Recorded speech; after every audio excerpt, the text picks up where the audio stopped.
13 horas 5 minutos en la República Argentina. Seguimos en Democráticamente por Radio del Plata, Rosario 93.5 y en el streaming de Agofa TV. Desde los estudios de Agofa TV estamos en canal de YouTube, en Twitch, también para aquellos que nos miran por las redes y las plataformas virtuales. Ya está sentado charlando con nosotros, bueno, en la previa, el diputado nacional Eduardo Tonioli. Eduardo, bienvenido. ¿Qué tal? Gracias por la invitación, es un gusto. Bueno, gracias. Bueno, por allí te hinchamos para que venga porque, bueno, queríamos también tener tu palabra, tu presencia. Y, a ver, también lo que se genera en lo parlamentario, porque sos un diputado de los más activos. Bueno, siempre me ha gustado, primero soy antes que nada militante político, ¿no? Desde los 15 años.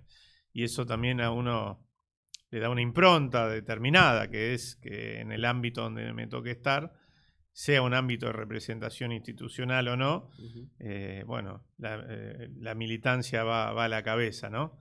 Y en ese sentido, bueno, estamos transitando una nueva experiencia legislativa en un escenario complejo, no es un escenario fácil ni que uno controle del todo, sino que es un escenario de la Argentina y los grandes debates nacionales. Pero bueno, mi abuela decía que sarna con gusto no pica, ¿no? Más allá de preguntarte por tu actividad parlamentaria, ya voy a hablar de algunos proyectos, pero quiero arrancar por este lado. La situación que se está viviendo en marco a todo lo que pasa con Cristina, ¿volvió o intenta volver a encolumnar al peronismo nacional, provincial, local? No, yo creo que, a ver, hay un escenario reactivo, por supuesto, frente a algo que a todas luces no tiene ningún asidero, ninguna sustancia real, efectiva, que es este remedo de causa judicial en la que se intenta procesar y eventualmente condenar a alguien por el accionar de la administración pública, siendo la cabeza de la administración pública, pero entendiendo que, o lo que da a entender esta causa es que hay alguien que habría encabezado una asociación ilícita y habría gestionado esa asociación ilícita a través de decretos y resoluciones, decretos y resoluciones auditadas por la CIGEN y por la Auditoría General de la Nación, donde los titulares, que en ese momento eran los titulares de la CIGEN y la Auditoría General de la Nación, no están involucrados en esta causa, no están imputados, no están procesados, absolutamente nada. Es una rara asociación ilícita. Digo, no quiere decir que no haya habido ilícitos dentro de la estructura del Estado, dentro de esa gestión. La misma vicepresidenta de la Nación hizo un vivo el otro día a través de las redes sociales, donde daba cuenta de ilícitos que se juzgaron en otros procesos judiciales, lo de José López, donde ella asume que efectivamente estaba cometiendo delito, etcétera. De ahí a trasladar eso a la estructura de gobierno, a la gestión in totum, ¿no es cierto? Mueve un poquito a risa, ¿no?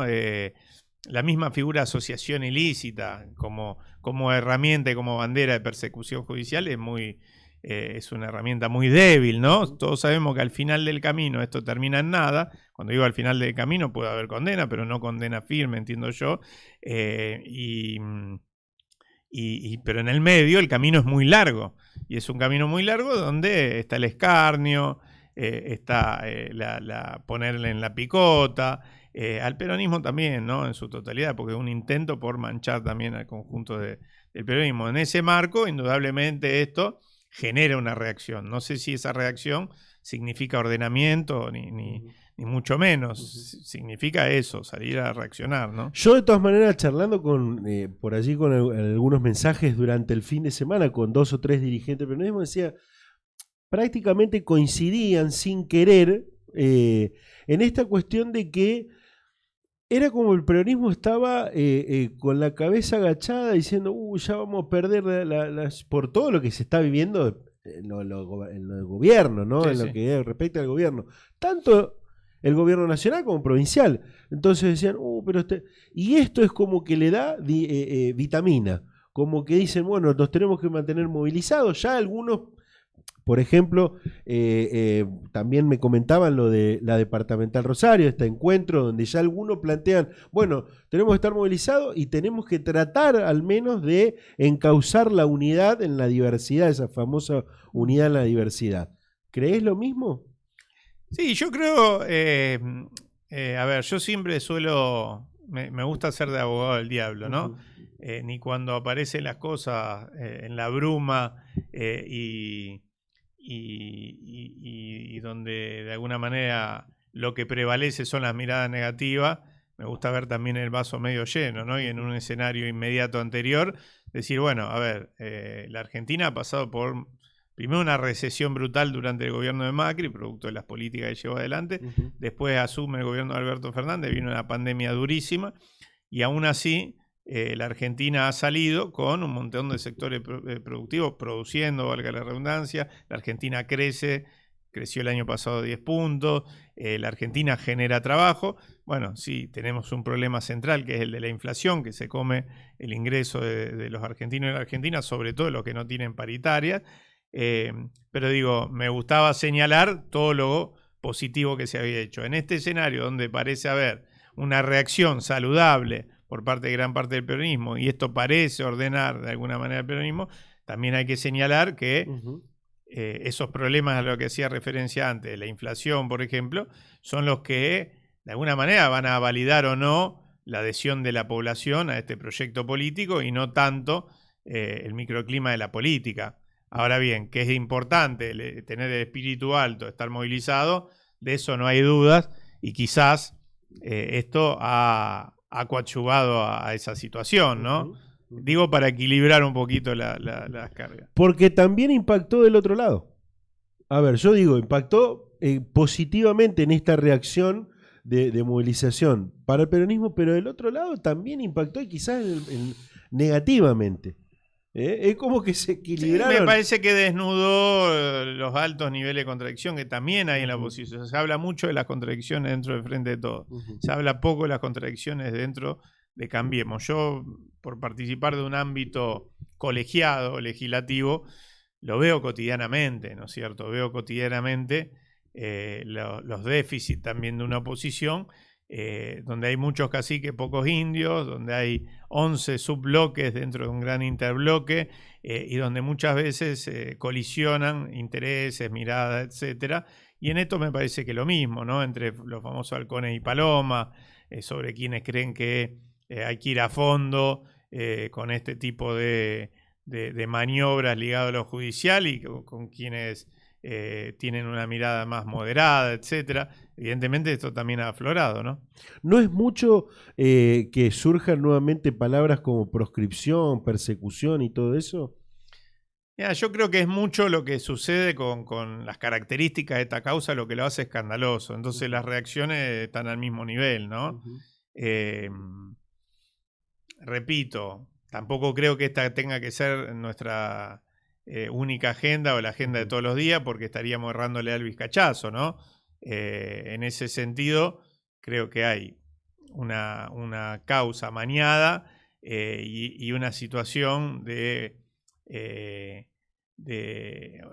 alguna manera de operativización de la justicia en función de los intereses de un sector político, sectores económicos, etcétera, que lo hace escandaloso. Y por el otro lado hay una realidad que marcha paralela, sobre la que hay que operar, trabajar y resolver, ¿no? Problemas económicos, etcétera. Entonces, creo que hay que poner cada cosa en su lugar. Ahora, hablando exclusivamente del tema de la causa judicial, sí creo que es escandaloso porque no hay elementos, ¿no es cierto? Porque se notan los hilos del titiritero a 3 kilómetros, entonces eso hace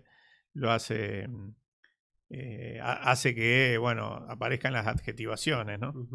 Volviendo al tema del peronismo santafesino y esta idea de movilizados, esta idea de la posibilidad de reconstruir la unidad en la universidad, por allí choca con la decisión de Perotti, muy criticable por varios, entre otros por vos, de descontar en medio de una protesta, un plan de lucha de los trabajadores, descontar los días no trabajados, ¿no? Sí, mira, yo no suelo no suelo expresar todo lo que uno piensa sobre la gestión particularmente, porque para eso lo votó la población y para eso tuvo un amplio respaldo en las urnas, y es quien le toca en suerte conducir los destinos de la provincia.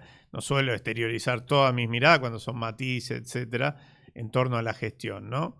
Teniendo en cuenta que quizá la distancia que más tenga con la figura hoy de Omar Perotti no sea tanto en lo referente a la gestión, sino más en la forma de hacer política, ¿no? Y en su falta de convocatoria al peronismo a protagonizar un poco este proceso, ¿no? Que ha sido de recuperación del gobierno en la provincia de Santa Fe. Ahora, dicho eso, hay algunos mojones en esa gestión sobre los que uno ha señalado su divergencia porque cree que es de alguna manera algo que realmente no es aceptable, ¿no? En una gestión de tinte peronista. Una fue el retroceso, que fue para mí el nombramiento del actual jefe de policía de la provincia, porque empezamos con una gestión, vos recordarás, que arrancó con Marcelo Saín, con la propuesta de 3 leyes de reforma integral del sistema de seguridad pública en la provincia de Santa Fe, en aras a avanzar con mayores grados de conducción política de la fuerza, cosa que no es menor en los últimos 3 lustros en la provincia de Santa Fe. Hemos avanzado en un sentido regresivo y contrario a eso, y finalmente nos encontramos con el nombramiento de un jefe de policía que viene de la misma fuerza, ¿no? Con un sentido inverso a la política propuesta al principio. Entonces, eso fue algo que me pareció, me salió señalarlo, ¿no es cierto?, porque creía que era necesario. Y esto otro, y sin desmerecer de alguna manera las miradas críticas con respecto al paro de docentes y trabajadores estatales y la magnitud y la contundencia de ese paro. Digo porque me han señalado, ¿no?, en las redes alguno o algún vecino diciéndome, bueno, pero los docentes... Bueno, yo también tengo una hija en edad de escolarizada, básicamente, en la escuela pública, porque en mi caso, el de mi hijo y el de mi hija, todos hicimos la escuela pública desde el principio. Bueno, ellos están en los principios, ¿no? Pero digo, hasta en mi caso, hasta el posgrado hice en la universidad pública, ¿no? Entonces, así como la defiendo y así como me puede generar como padre algún inconveniente en la gestión de la vida cotidiana el hecho de que haya paros tan extendidos, también entiendo que el reclamo es justo por un lado y que segundo no se va a solucionar de ninguna manera con el descuento de los días de paro el conflicto. Al contrario, es como que le termina agregando nafta al fuego, más cuando han sido convocados, ¿no es cierto? O serán convocados en las próximas horas los representantes de los gremios, docentes, profesionales de la salud, trabajadores estatales en general, etcétera, a una mesa de negociación. Me parece que no tiene sentido, sobre todo porque esto termina además con un acta paritaria en algún momento y como parte del acuerdo, señalando que no se van a descontar los días de paro. Exacto. ¿No? Entonces, como generar una gestualidad, me parece a mí negativa de cara a esa negociación. Bien. Muchos peronistas se sienten desilusionados con Perotti, con haber aportado para que Perotti llegue y encontrarse con un gobierno cerrado, con un gobernador cerrado digo en los suyos, en 3 o 4, 5 personas. ¿Cuál es tu sentimiento? Mira, creo, a ver, yo lo dije antes, yo creo que hay, el peronismo tiene que aprender a convivir en la diversidad. ¿Por qué digo esto? Porque cuando arrancó este proceso, bueno, digo, en mi caso desde el Movimiento Evita, en el caso de otros dirigentes de otros espacios dentro del peronismo, teníamos nuestras matices con respecto a la figura de Omar Perotti, como otros tienen matices y divergencia con respecto a nosotros, y creo que aprendimos a convivir en esa diversidad en el marco del proceso electoral y toda la etapa de consolidación previa, ¿no es cierto?, de lo que era, no el Frente de Todos, porque fue previo a la conformación del Frente de Todos, como Juntos, ¿no? Hoy ese nombre tiene otras connotaciones, pero digo, el Frente del Justicialismo y sus aliados, para ser más preciso. Ahora, toda esa convivencia, después del 10 de diciembre del 2019, no fue tan armónica, ni existieron, no tiene que ser siempre armónica, mucho más cuando vos empezás a gobernar y ahí pueden surgir los matices con respecto a alguna medida como esta, ¿no? Pero no se generaron los ámbitos ni el diálogo entre los distintos actores del peronismo como para poder procesarlos y tramitarlos de una manera mucho más natural, ¿no? Y eso hace que los caminos se abran, ¿no?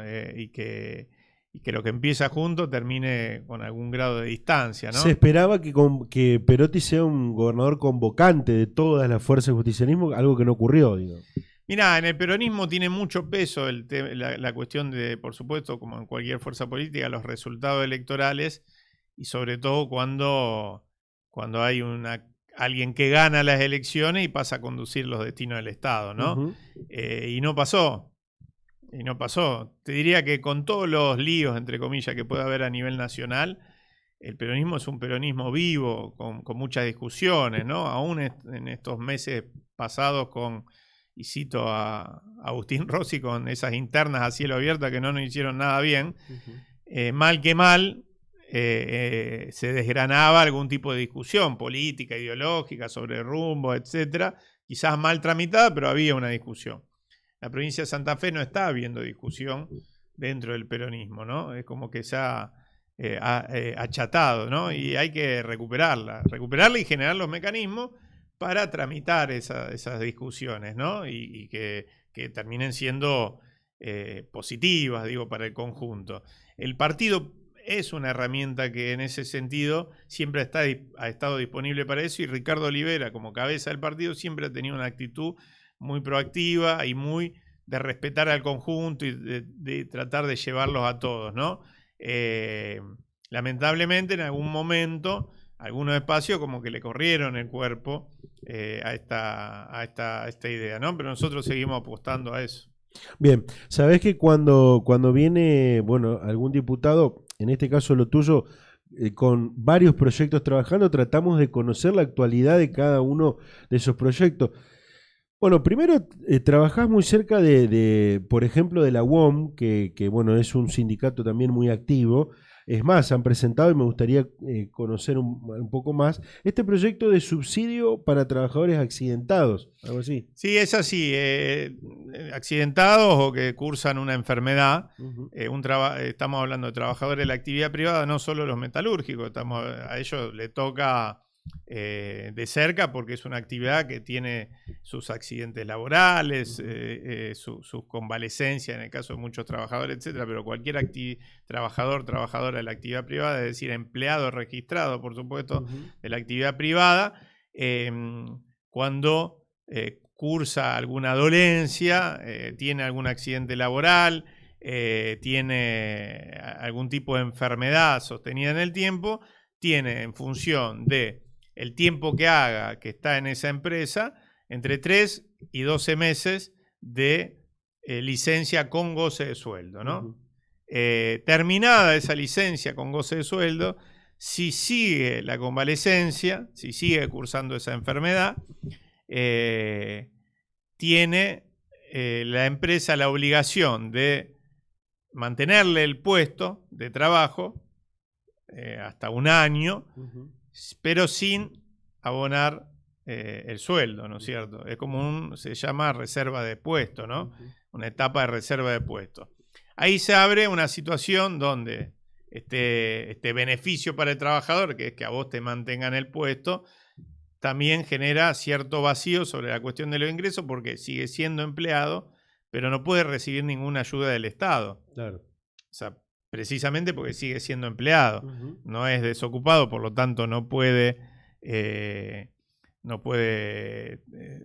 el fondo de desocupado, no puede percibir alguna ayuda social, algún programa social, etcétera, porque es un empleado en relación de dependencia registrado.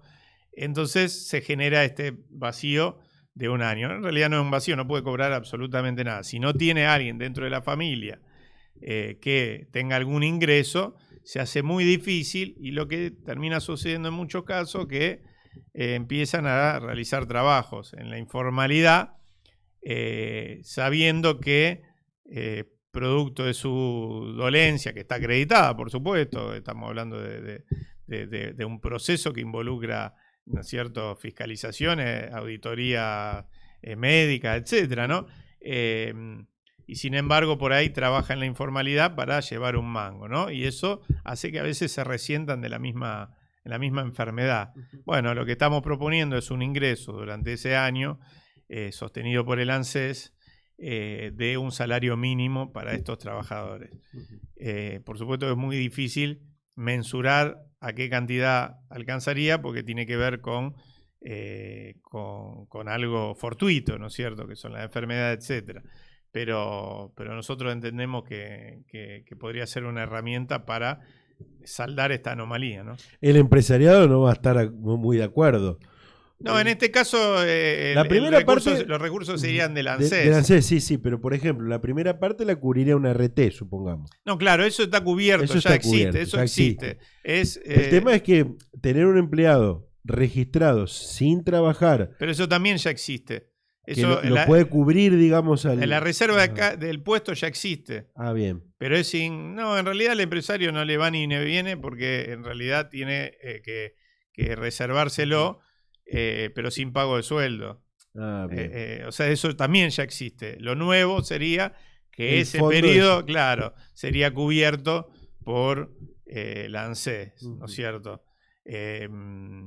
Bueno, esa es hoy la propuesta que estamos haciendo, lo impulsa la UOM, porque evidentemente es un problema que es recurrente, y en una actividad donde, donde tienen muchas veces su accidente laboral, etcétera, ¿no? Así que, bueno, eso recién fue ingresado, ¿no? Bien, es muy importante. Proyecto de ley de humedales. Había, un proyecto, si no me equivoco, habías presentado en realidad yo soy cofirmante de un proyecto que encabeza Leo Grosso, que es el presidente de la Comisión de Recursos Naturales de la Cámara Baja, una comisión que ya viene presidiendo hace varios años, que incluso ha sido él un poco el gestor de entre otros diputados y diputadas, pero él a la cabeza de la comisión, de un acuerdo que se gestó vale la redundancia, en 2020, noviembre del 2020, se llega a un dictamen de esa comisión, donde después de 7 reuniones informativas, las reuniones informativas son donde participan especialistas en la materia, funcionarios de los distintos niveles del Estado, científicos, organizaciones ambientalistas, sectores productivos, etc.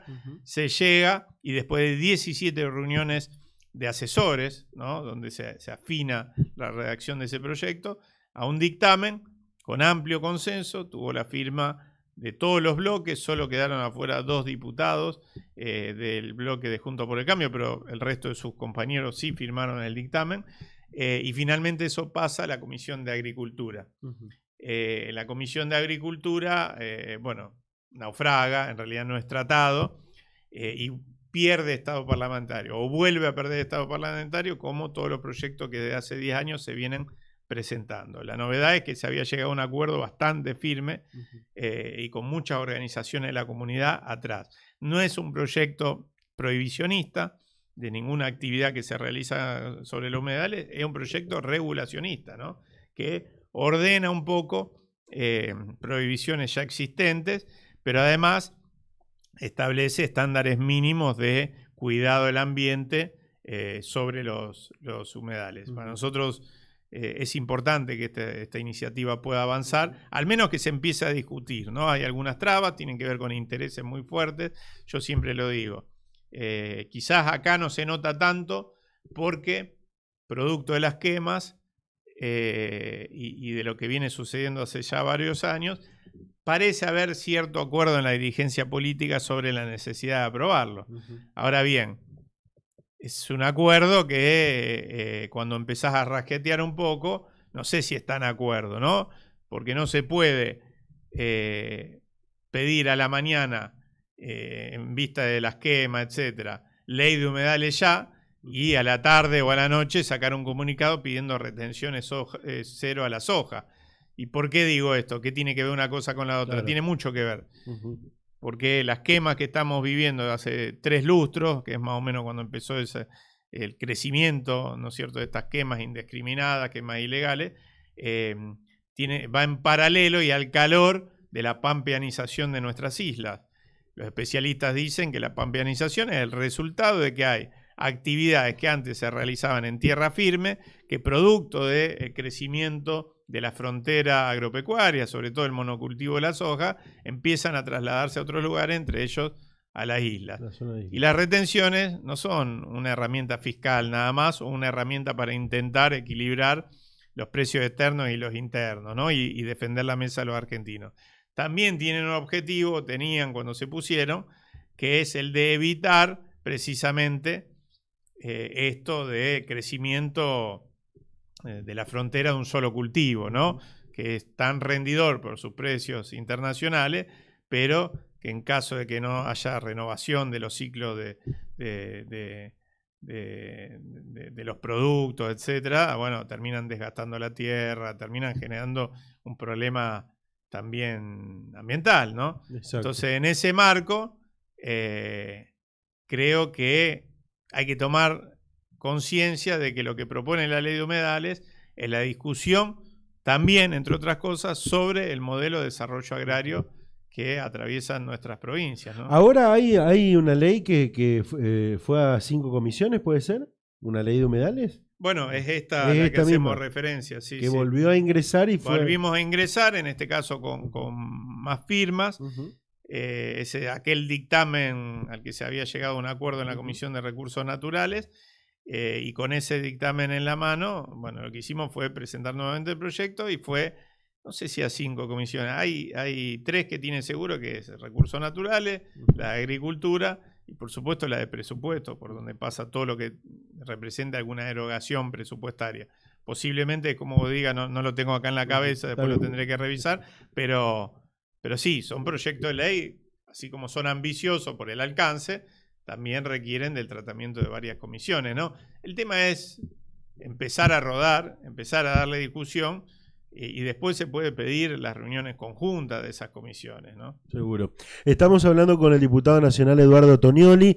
Me dejó un título que, bueno, digno después de proyectar, le digo a la producción, porque dijo que mientras algunos diputados piden ley de humedales, gritan ley de humedales, por ejemplo en algunas movilizaciones que se hacen en la ciudad, por el otro lado piden retenciones cero. A la soja. A la soja. No es menor esta frase que nos ha dejado. Para cerrar, 2 o 3 cuestiones. Bueno, un proyecto, algo que venís peleando, yo creo que desde hace mucho tiempo, quizás debe tener, perdí tu, más allá de que seguimos la historia de cada uno de los funcionarios, dirigentes, quizás tiene que ver con tu historia, me lo dirás, el tema de los trenes. Sí. ¿Volvió otra vez el auge o pretende de a poquito volver el auge de los trenes? Me imagino que estás contento con respecto a esto, ¿no? Sí, por supuesto. No volvió producto de generación espontánea, sino que hay una lucha sostenida en la Argentina y en particular en nuestra zona, desde el mismo momento que de alguna manera se cerró lo que era el segundo, por su extensión, la segunda red ferroviaria metropolitana de trenes de pasajeros del país, que es la que unía a Rosario con 3 provincias y con todo el sur de la provincia de Santa Fe. En 1977, si bien la mayoría de los servicios a nivel nacional se dieron por tierra, se cerraron durante los 90, el menemato, la vigencia del neoliberalismo, etc. En esa década, en el caso de los trenes metropolitanos de pasajeros de Rosario y toda la zona, fue en el 77. Desde ese momento ya hubo lucha de los trabajadores ferroviarios, de asociaciones como Amigos del Riel, de pequeñas localidades sobre la traza de esos servicios que fueron languideciendo o cuya población quedó rehén del transporte automotor, ya sea del particular o de empresas de transporte automotor que prestan un servicio muy deficiente. Y eso empezó a tener sus frutos hace aproximadamente una década, cuando durante la segunda gestión de Cristina Fernández de Kirchner y la gestión como ministro del Interior y Transporte en ese momento, así era el ministerio de Randazzo, se empieza a mover y empieza a haber un plan de recuperación ferroviaria que tiene un hito en el 2015 con la ley nacional que fija como prioridad del Estado Nacional recuperar los trenes de pasajeros. Después vino un periodo donde no fue prioridad durante la gestión Macri. No lo digo yo, lo dijo el mismo Dietrich en su momento cuando vino a la Bolsa de Comercio, 2017, 2018, dijo no va a haber trenes de pasajeros para la región, sí trenes de carga para que los granos salgan por los puertos, cosa que también es importante, pero para nosotros es tan importante o igual de importante los trenes de pasajeros, se decidió que no.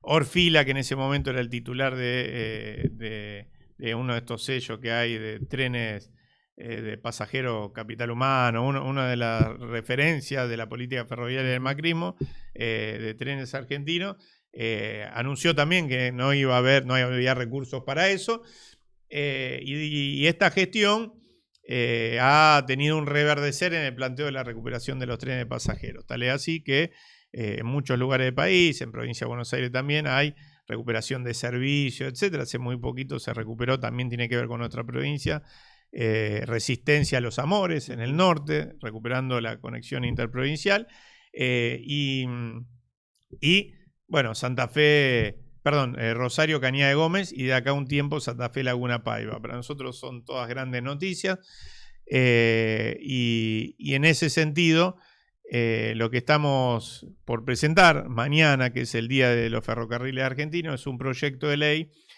que promueve la recuperación de todo el nodo que unía a Rosario, como decía antes, con 3 provincias y con todo el sur de la provincia de Santa Fe. Es decir, no solo por ley Rosario Cañada de Gómez. ¿Por qué por ley? Porque entendemos que esto le va a dar una fortaleza para que no venga ningún gobierno. Política de Estado. Claro, que no venga ningún gobierno con una política antiferroviaria y con un decreto, con una resolución administrativa, ni siquiera con un decreto de la Presidencia de la Nación, decida desafectar ese servicio, que no funcione más. No solo decía Rosario Cañada de Gómez, sino también Rosario Casilda, Rosario San Lorenzo, Rosario Villa Constitución. Es decir, declarar de utilidad pública todo lo que tenga que ver con la recuperación de esas trazas, incluso fijar como cabeza de ese servicio la posibilidad de que en algún momento se pueda recuperar Rosario Central. Por supuesto, para eso hace falta obra que relacione Rosario Central con Rosario Norte. Pero digo, tirar la gorra lejos, como se suele decir. ¿Para qué? Para que, como decía Galeano, que decía la utopía sirve para caminar, que nos tracemos un plan de recorrido de cara a recuperar eso que en algún momento permitía que Rosario y toda la región tenga una forma de movilidad potente, ¿no es cierto? Que no esté atada al transporte automotor, mucho más rápida, el tren es más rápido, mucho más segura, mucho más barata. Mucho más barata, mucho más barata, y además mucho más ecológica, ¿no? Y con muchas fuentes de trabajo también, ¿no? También además, porque además el objetivo subsidiario de esto es que junto al crecimiento de la red también haya un crecimiento de la industria del sector. Primero para arreglar el material rodante. Y quien dice de acá a un tiempo, y con este reverdecer de la actividad ferroviaria, ¿por qué no también recuperar la producción, ¿no es cierto?, de trenes y de vagones que permitan que no seamos tan dependientes del mercado internacional. Por ejemplo, íbamos a tener una compra importante de material rodante a Rusia, y lamentablemente por la guerra eso se truncó, ¿no? Y nos deja en una situación donde quizás todas estas aspiraciones que uno plantea en un papel tengan que ser demoradas. Pero bueno, lo importante es salir a la cancha y ponerlo sobre la mesa. Así arrancamos en su momento y nos decían, arrancaron otros, ¿no? No me quiero subir a la lucha de otro, pero uno se sumó a acompañarlo hace 10, 15 años, producto de que uno es apasionado también del transporte ferroviario, y nos decían en algún momento que era una quimera, que no iba a pasar nunca, que el tren era cosa del pasado, etcétera, y acá estamos. Y en el mundo en realidad lo consideran el transporte del futuro, ¿no? Nos dejaste un título y un anticipo. Claro, sí, no lo había hecho público hasta ahora. Bueno, ahí está, otro más. Mañana lo presentamos y ahí estamos viendo si hacemos un desayuno con periodistas para presentarlo mañana. Para cerrar, ¿hay construcción, sigue esa construcción, esa idea de una candidatura a la gobernación? Porque te he visto en fotos, por ejemplo, con el segundo candidato más votado en Avellaneda, quien ganó la PASO del peronismo en Avellaneda. Digo, ¿es una idea? ¿Sigue estando como idea? Nosotros estamos caminando la provincia, por supuesto que esas cosas se definen fin de año, principio del año que viene, con esa expectativa. No nos ponemos el título acá porque creemos que no es el momento. Cuando recorremos la provincia hablamos de los problemas concretos y de cómo resolverlos de la población. Y si me suena mal a mí, ya ver un pasacalle, no importa de quién, ¿no? Diciendo Pirulo, gobernador o intendente o concejal, imagínese a la gente de a pie, ¿no? Por decirlo de alguna manera. No porque yo no sea gente de a pie, soy de a pie porque no manejo, así que también soy de a pie, pero digo, no me parece que sea el momento para eso, pero sí, ya adelanté que tengo esa intención y que seguramente lo vamos a hacer, ¿no? Gracias por la visita. No, gracias a vos. El diputado nacional Eduardo